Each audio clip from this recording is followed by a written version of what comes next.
네, 안녕하세요. 금요옥입니다. 자, 뭔가 잊을만 하면 하나씩 툭툭 올라오는 채널. 그러면서도 스스로는 IT계의 저널리즘을 표방하고 있는 채널. 영국 스튜디오에 오신 것을 환영합니다. 자, 최근에 개발자 행사들이 몇 개 있었죠. 뭐, 마이크로소프트의 빌드, 구글 I/O, 그리고 또 애플의 WWDC까지 이제 상반기에 굵직한 행사들은 모두 끝났습니다. 자, 오늘 이렇게 여러분들 앞에서 마이크를 켜게 될 수 있었던 그 이유. 네, 바로 On-Device AI라는 주제에 대해서 설명을 해드리려고 합니다. 이 On-Device AI라는 얘기는 이때까지는 AI 자원들을 쓰기 위해서는 클라우드라든지 아니면 엄청난 서버들이 필요했었어요. 근데 그게 아니라 들고 다니는 뭐 여러분들의 핸드폰, 그리고 노트북, 그리고 뭐 각종 뭐 아이패드 뭐 이런 데서도 이제 AI가 돌아간다는 겁니다. 그래서 이런 디바이스 위에서 돌아가는 AI, 그렇게 해서 여기서는 On-Device AI라고 얘기를 하게 되는데요. 작년 이맘때만 하더라도 이런 얘기들을 하면 아주 기초적인 수준이거나 아니면 뭐 언어 모델을 이런 디바이스에서 돌린다. 이런 것들은 다 거짓말에 가까운 그런 행위였습니다. 자, 그런데 1년 만에 상황이 많이 바뀌었어요. 이렇게 On-Device AI가 주목을 받게 된 이유 하나씩 살펴보도록 하겠습니다. 자, 첫 번째로 이 On-Device AI가 바로 이렇게 주목을 받게 된 이유 중에서 가장 큰 이유는 바로 이 프라이버시하고 시큐리티 문제가 있기 때문에 그렇습니다. 일단은 내 디바이스, 뭐 내 핸드폰, 뭐 내 노트북을 벗어나서 뭔가 AI의 도움을 받기 위해서 나의 데이터들이 클라우드에 왔다 갔다 한다. 그 사이에서 내 프라이버시가 침해당할 수도 있고요. 보안 문제에 심각한 침해를 받을 수도 있다는 겁니다. 자, 그러다 보니까 이 내 노트북에서 내 노트북의 파워로 돌아가는 AI가 있다면 내 노트북 안에서 주어져 있는 내 데이터들을 여기서 다룰 수 있다면 네, 아무래도 보안 문제라든지 아니면 프라이버시 문제에 비해서 뭔가 좀 자유로울 수 있는 그런 부분들이 있지 않을까라는 생각이 드는데요. 그래서 최근에 공개되어 있는 내용들 보면 이런 부분들이 있어요. 자, 메일을 요약해 준다. 그리고 이 메일 중에서 업무용, 그리고 또 개인용 메일을 분류해준다. 스팸을 분류해준다. 이런 부분들이 이때까지는 이 메일을 분류하기 위해서는 뭔가 서비스에 붙어야 됐고요. 그 서비스에 내 메일이 왔다 갔다 해야 된다는 거죠. 근데 이제는 그럴 필요 없이 내 노트북에 있는, 내 핸드폰에 있는 AI가 그걸 바로 판단해 준다면 이게 바로 On-Device AI의 힘의 하나이지 않을까라는 생각이 듭니다. 자, 또 다른 거, 내가 뭔가 글을 쓰고 있어요. 글을 쓰고 있는데 장문을 옆에서 도와줘요. 그리고 이거 정말 뭐 문장 구조가 좀 이상하지 않아? 이런 것들도 지원해 주고요. 그리고 단어 같은 거 틀리면 바로 잡아주고. 이런 것들이 이전에 없었던 기능들은 아닙니다. 근데 아주 단순한 수준이었거나 아니면 복잡한 기능을 쓰기 위해서는 반드시 클라우드에 있는 서비스에 붙어야 됐다는 거죠. 근데 이런 것들이 이제 on 디바이스에서 바로 해결이 된다는 겁니다. 자, 또 다른 예를 하나 보여드릴까요? 포토 앨범에 굉장히 많은 사진들이 있어요. 근데 이 사진들 중에서 우리 엄마를 찾아줘, 우리 아빠를 찾아줘. 물론 이게 구글 포토에서 다 되던 기능입니다. 근데 그게 아니라 구글 포토까지 왔다 갔다 하는 게 아니라 내 컴퓨터 상에서 이게 다 돌아간다는 거죠. 자, 또 다른 예를 하나 보여드리자면 내 연락처에서 누구를 찾아줘. 연락처에서 와이프를 찾아줘. 그리고 전화를 걸어줘. 이런 것들이 이제 말로 다 된다는 겁니다. 자, 그런데 문제는 뭐냐면 내 이메일, 그리고 나의 글들, 그리고 나의 사진, 그리고 나의 연락처, 이런 것들을 누구에게 공개해야 되는데 이게 서비스에다가 붙는 순간 서비스에다 내 데이터들이 공개돼야 된다는 거죠. 그래서 on device AI한테만 딱 시키고요. 그리고 얘는 내 컴퓨터 바깥을 못 나가게끔 혹은 내 핸드폰을 벗어나지 않게끔 이렇게 잘 울타리를 치게 되면 보안이나 프라이버시 문제가 많이 보호가 된다는 겁니다. 자, 이번에 발표된 내용 중에서 약간 특이한 내용이 하나 있었어요. 저는 이 부분에 굉장히 주목을 했었는데요. 애플의 아이폰이 이제 부분적으로 녹음이 지원되기 시작했다는 겁니다. 자, 죽어도, 곧 죽어도 녹음은 안 해주겠다라고 하는 게 바로 이 애플의 의지였던 것 같은데, 애플이 이제 녹음을 지원하게 됐다. 이게 어떤 의미일까요? 방금 통화한 내용 중에서 뭐뭐 좀 해줘. 라고 하는 말이 이제 하고 싶다는 얘기입니다. 통화 속에서 어떤 내용들이 있었는지 그런 것들을 보기 위해서는 녹음도 해야 되고요. 녹음을 하고 난 다음에 그걸 텍스트로 빼내고 그걸 정리한 다음에 내 생활에 붙일 수가 있다는 거죠. 이런 것들을 하려다 보니까 슬그머니 통화 녹음이 필요하게 된 겁니다. 네, 그러다 보니까 이제 애플도 통화 녹음이 지원되기 시작했다는 거죠. 이미 뭐 안드로이드 폰은 잘 되고 있었잖아요. 뭐 삼성 폰 뭐 다 보면 녹음 기능 때문에 안드로이드를 쓴다. 혹은 녹음 기능 때문에 네, 아이폰 사용자들은 SK텔레콤의 에이다스 쓴다. 이런 얘기들을 하고 있는데요. 네, 저도 그렇게 쓰고 있는데 이제 AI 레벨에서 녹음이 지원되고 그게 또 요약이 돼서 방금 통화한 사람들 중에서 내가 방금 뭐라고 약속을 했는데 그게 뭐지? 라고 하면 그런 것들을 찾아서 바로 정리를 해주거나 아니면 지금 에이닷에서 되고 있는 것처럼 통화 내용 중에 약속이 있으면 자동으로 그게 스케줄에 등록되고 이런 것들이 다 지원되게끔 하려면 결국은 통화 녹음이 돼야 된다는 겁니다. 그래서 이런 기능들이 on-device AI에서 지원이 된다라고 보시면 됩니다. 자, 그런데 과거에는 이런 걸 왜 못했을까요? 가장 중요한 이유는 과거에는 이런 것들을 할 수 있는 컴퓨팅 파워가 없었다는 겁니다. CPU만 가지고 이런 AI 모델들을 돌리는 게 한계가 있었거든요. 그렇다고 해서 GPU를 사용하자니 전기도 많이 먹고요. 그리고 또 전기를 많이 먹는 것도 문제지만 또 다른 문제는 그 자체로 또 가격도 있고 뭐 여러 가지 문제들도 있었어요. 그래서 요즘 주목받고 있는 게 바로 이 NPU입니다. 이 NPU라는 게 Neural Process Unit이라고 하죠. 그래서 보통 우리가 자연어 뭐 처리라든지 아니면 뭐 사진 처리하고 할 때 가장 많이 사용하고 있는 기술이 요즘에는 딥러닝이라고 하는 기술을 가장 많이 쓰고 있습니다. 그래서 이 딥러닝이라고 하는 이 기술 자체는 되게 오래된 기술이에요. 여러분들도 이제 뭐 신경망 이런 얘기는 한 번씩 들어보셨을 텐데 이 신경망이 바로 이 뉴럴이거든요. 그래서 다른 기능은 하지 않고 이 뉴럴에 최적화되어 있는 그런 반도체 칩이 바로 NPU다라고 보시면 됩니다. 이게 뭐 별도의 칩으로 나와 있을 수도 있고요. 아니면은 다른 뭐 CPU나 아니면 안드로이드나 아니면 iOS에 들어가는 이런 칩은 보통 그 AP라고 부르죠. 이런데 한 요소로 같이 포함되기도 합니다. 자, 이런 NPU가 나오자마자 어떤 효과가 생겼냐면 그것만 하는 애다 보니까 그쪽으로는 굉장히 성능이 잘 나오는 거예요. 성능은 잘 나오는데 전기도 적게 먹는 거죠. 이건 굉장히 큰 장점입니다. 여러분들이 자전거 타기 할 때 제일 처음에는 신경도 많이 쓰이고 온몸에 힘이 들어가죠. 익숙해지면은 굉장히 쉽게 타는 것처럼 그것만 할 수 있는 반도체 칩을 만들었다 보니까 저전력으로 그런 것들을 할 수 있게 된 겁니다. 자, 그럼 이 NPU는 도대체 누가 만들까요? 많이 들어보셨죠? 이 퀄컴이라는 회사에서 나오는 네, 칩셋이 바로 이 NPU를 지원하고 있고요. 그다음에 인텔, 그리고 AMD, 그리고 애플 실리콘, 네, 애플의 반도체를 설계하는 네, 그런 팀이죠. 그래서 애플 실리콘에서 만드는 칩셋에도 전부 다 NPU가 다 포함되어 있다는 겁니다. 최근에 가장 눈에 띄는 회사는 바로 이 퀄컴인데요. 이 퀄컴의 스냅드래곤 X 엘리트라고 하는 이런 칩셋. 예, 이 퀄컴이 스냅드래곤이라고 하는 시리즈를 만들고 있는데요. 이 시리즈는 굉장히 성능이 최근 들어서 많이 급격하게 발전하고 있어요. 그래서 GPU 성능도 많이 좋아졌지만 특히 NPU도 눈에 띄게 좋아졌다라고 볼 수가 있습니다. 그래서 NPU가 여기 보면 45 톱스라고 되어 있는데요. 이 정도면 정말 쓸만한 수준의 성능이 나온다라고 보시면 되고요. 이 스냅드래곤 X 엘리트 같은 경우에는 PC에 바로 넣어서 네, 윈도우즈를 돌릴 만한 성능이 충분히 나옵니다. 자, 그 이 얘기는 뒤에 가면 다시 한번 얘기를 하게 될 겁니다.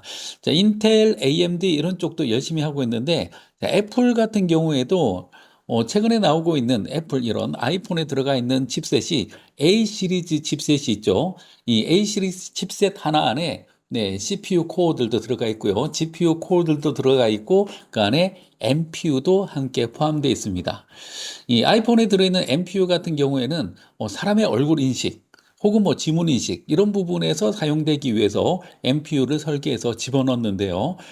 법령으로 우리가 이 NPU라는 게 딱 그것만 하게끔 설계를 하다 보니까 최신 트렌드에 맞춰서 NPU를 다시 설계하거나 또 특별한 능력을 부여해 줄 필요는 있다는 거죠.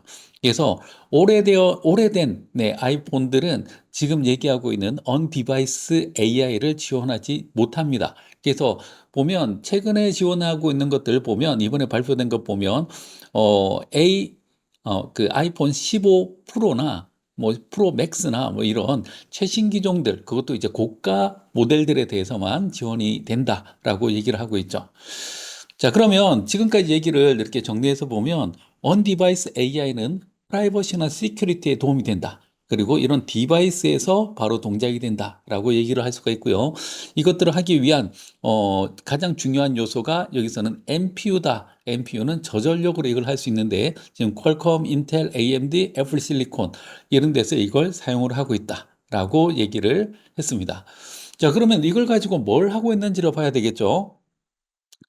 자, 제일 먼저 우리가 지금 뭐 챗GPT, 그다음에 또 뭐 라마, 그다음에 제미나이 이런 얘기들을 많이 하고 있잖아요.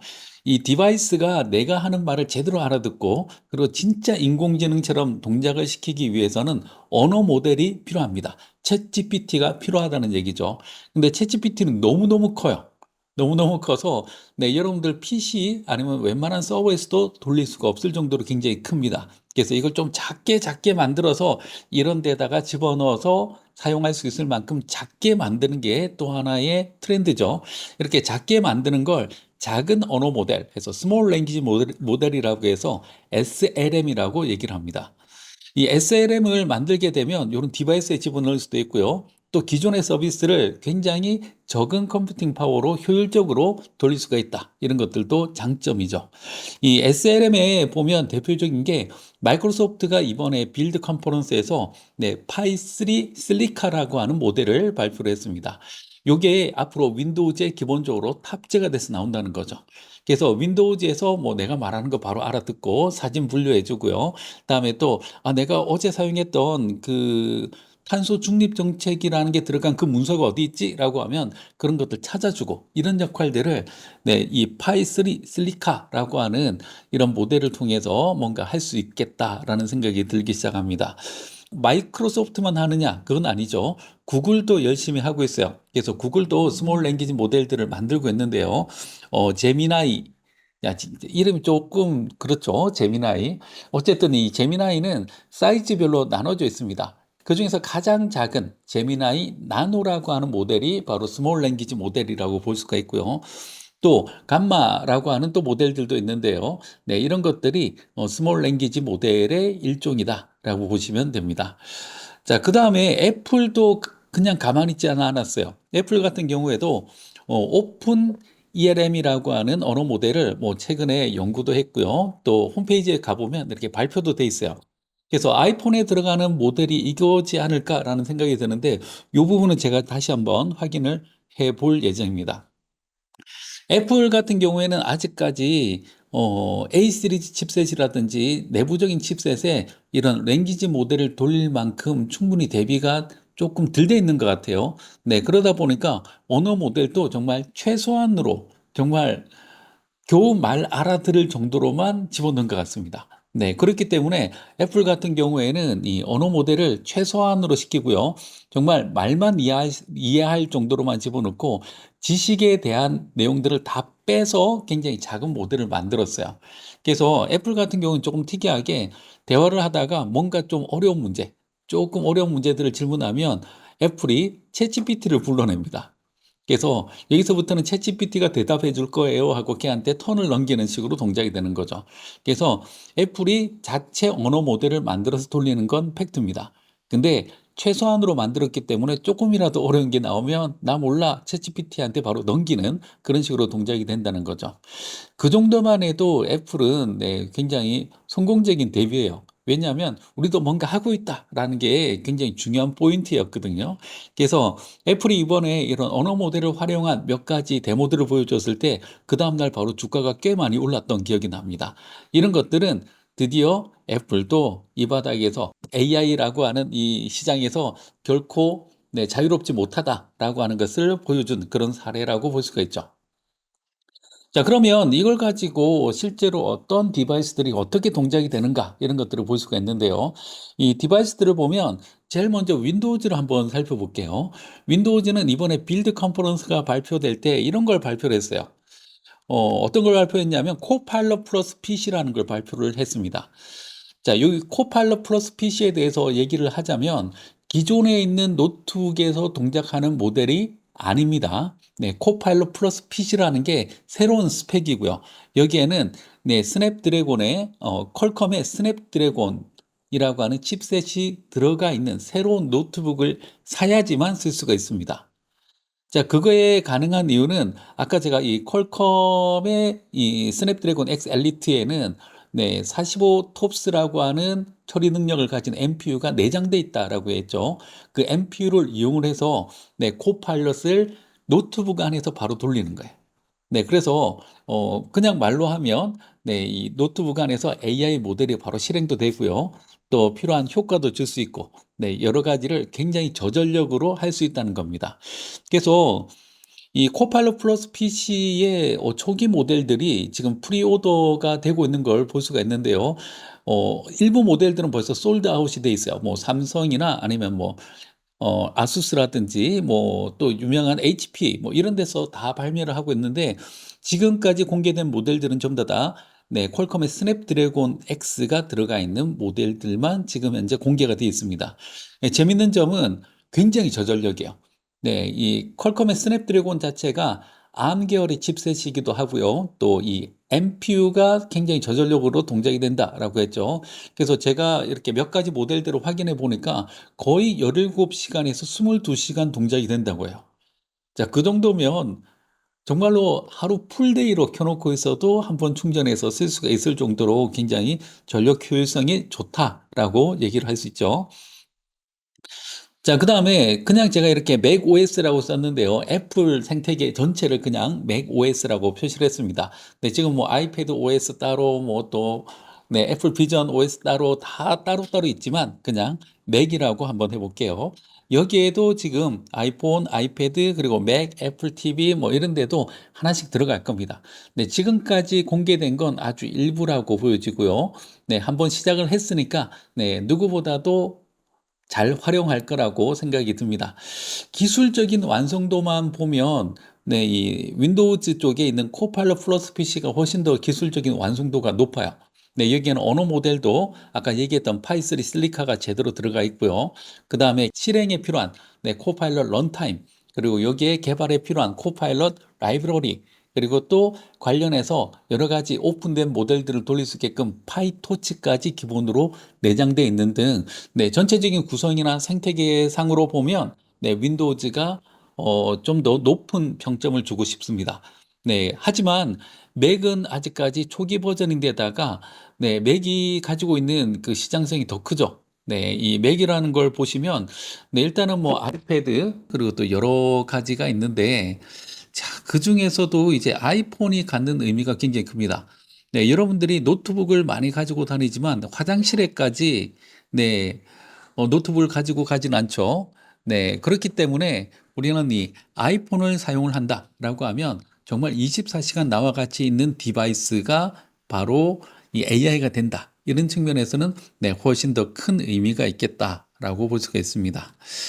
자, 안드로이드 진영도 보면 굉장히 열심히 하고 있어요. 그래서 제미나이나 아니면은 감마나 이런 모델들을 이용을 해서 뭔가 결과물들을 만들려고 하는 것을 볼 수가 있습니다. 자, 여기까지 이렇게 우리가 펼쳐놓고 보면 작년하고 굉장히 많이 달라져 있는 걸 볼 수 있죠. 1년 사이에 작년까지만 해도 언디바이스 AI는 그냥 전설 속의 해태와 같은 존재였어요. 근데 1년 만에 올 상반기에 갑자기 언디바이스 AI에 대한 얘기가 나오기 시작했고요.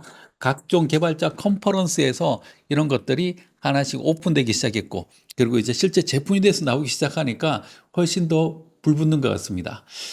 제가 알고 있기로는 이 코파일럿 플러스 PC는 아마 올해 하반기 정도면 우리나라에도 들어오지 않을까라는 생각이 드는데요. 지금 파이3 실리카 모델을 체험해 보신 분들에 따르면 한국어도 할 수 있다라는 것까지는 일단은 확인이 되는 것 같습니다. 자, 요 시장들 굉장히 재밌게 보시고 계실 거라고 생각이 드는데요. 또 새로운 정보들 나오면 또 계속해서 여러분들에게 또 깔끔하게 안내를 해드리도록 하겠습니다. 자, 오늘 내용은 여기까지 하도록 하겠습니다. 감사합니다.